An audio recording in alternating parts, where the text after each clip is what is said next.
நம்மளை வந்து மற்றவங்க தாழ்வாக நினைக்கிறாங்க அப்படின்னா அதுக்காக நாம் ஏன் கோவப்படணும்? நாம தான் தாழ்வாக நினைக்கக்கூடாது. நாம் உயர்வாக நினச்சிட்டா இந்த உலகமே நம்மளை தாழ்வாக நினச்சாலும் அதனால் நமக்கு எதுவுமே ஆகாது. அதனால் மற்றவங்களுடைய செயல்பாடுகளை வச்சு நம்மக்கிட்ட அவங்க நடந்துக்கிற விதத்தை வச்சுக்கிட்டு நம்ம கண்டுபிடிக்கலாம் அவங்க நம்மளை வந்து தாழ்வாக நினைக்கிறாங்க அப்படின்ட்டு. நாம் நம்மளை உயர்வாக நினைக்கும் போது கூட மற்றவங்க நம்மக்கிட்ட நடந்துக்கிற முறையை வச்சு அவங்க எப்படியெல்லாம் பேசுகிறாங்க, எப்படியெல்லாம் நடந்துக்கிறாங்க, அதை வச்சுக்கிட்டு நம்மளால் கண்டுபிடிக்க முடியும் அவங்க நம்மளை தாழ்வாக நினைக்கிறாங்க அப்படின்ட்டு. ஆனால் அதுக்காக நம்ம கோவப்படக்கூடாது. அவங்க நினச்சா அதுக்கு ஏன் நாம் ஏன் கோவப்படணும்? அவங்க நினைக்கிறதுக்கெல்லாம் வந்து நாம் கோவப்பட்டுட்டு இருக்கக்கூடாது. அதனால் நம்மளை வந்து தாழ்வாக நினைக்கக்கூடாது. அவங்க உலகமே தாழ்வாக நினச்சாலும் நாம் நம்மளை தாழ்வாவோ அல்லது இழிவாவோ நினைக்கக்கூடாது. தாழ்வுங்கிறது கிடையாது, இழிவாக நினைப்பது. தீண்டாமை என்பது என்னவென்றால் பிறரை வந்து இழிவாக நினைப்பது. இதுதான் வந்து தாழ்வு என்பது. உயர்வு தாழ்வு என்பது அது வந்து இயற்கையானது. ஒரு பெரியவர் வந்து தன்னை விட சிறியவரை தாழ்வாகத்தான் நினைப்பார். தன்னை உயர்வாக நினச்சிட்டு தன்னை விட சிறியவர்களை வந்து தாழ்வாகத்தான் நினைப்பார்.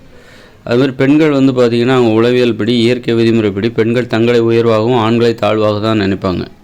இது வந்து இயற்கையானது. தாழ்வு என்பது ஒரு உயர்ந்த நிலை. தாழ்வோடு ஒப்பிடும்போது தான் உயர்வு நிலையே வருது. அதனால் தாழ்வு நிலை இல்லாமல் உயர்வு நிலை இல்லை. இது உயர்வு நிலை அப்படின்னு நம்ம எதை வச்சு முடிவு பண்ணுறோம்னா ஒரு தாழ்வு நிலை தேவைப்படுகிறது. அதோடு ஒப்பிடும்போது தான் இது உயர்ந்த நிலை அப்படின்னு சொல்லுவோம். அதனால் உயர்வு தாழ்வு என்பது இயற்கையானது, அது ஏற்றுக்கொள்ள. ஆனால் ஒருத்தர் தீண்டாமை என்பது என்னவென்றால் ஒருவரை இழிவாக நினைப்பது. ஆக நாம் நம்மளை இழிவாக நினைக்கக்கூடாது. இந்த உலகமே நம்மளை இழிவாக நினச்சா கூட நாம் நம்மளை இழிவாக நினைக்கக்கூடாது. தீண்டாமை என்பது என்னவென்றால் தீண்டாமை என்பது ஒருவரை இழிவாக நினைத்து அவரை ஒதுக்குதல், அதுதான் தீண்டாமை. அதனால் வந்து உலகமே இழிவாக நினச்சாலும் நாம் நம்மளை வந்து இழிவாக நினைக்கக்கூடாது. நம்மளை வந்து உயர்வாக நினச்சோன்னா இந்த உலகமே நம்மளை வந்து இழிவாக நினச்சா கூட இந்த உலகம் வந்து தோற்று போயிடும். நம்ம வந்து கோவப்படக்கூடாது.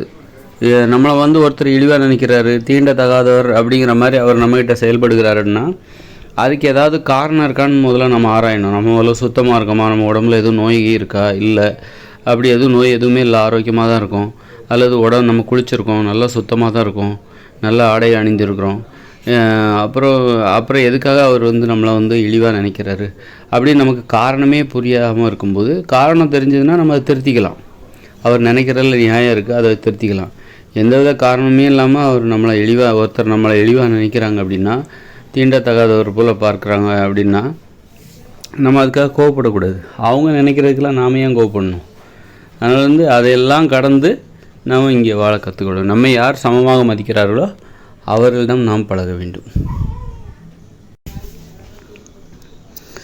அவர்களை தேடி நாம் போக வேண்டும். நம்மை சமமாக மதிக்கிறவர்கள், தனக்கு சமமாக யாரெல்லாம் நம்மளை மதிக்கிறாங்களோ அவங்கள வந்து இழிவாக யாரெல்லாம் நம்மளை நினைக்கலையோ அவங்கள தேடி நாம் போகணுமே தவிர நீ என்னை ஏன் இழிவாக நினைக்கிற அப்படின்னு சொல்லிட்டு நாம் யாரையும் வந்து கேள்வி கேட்டுட்டு நியாயம் என்னை ஏன் இழிவாக நினைக்கிற, என்னையும் ஒன்றை மாதிரி நினை அப்படின்னு சொல்லிட்டு ஒன்றை மாதிரி நானும் மனுஷன் தானே, அதனால் ஒன்றை மாதிரி நீயும் என்னை வந்து சமமாக மதிக்க வேண்டியதானே அப்படின்னு சொல்லிட்டு நீங்கள் யார்கிட்டையும் போயிட்டு வேண்டுதல்லாம் வச்சுக்கிட்டு இருக்கக்கூடாது.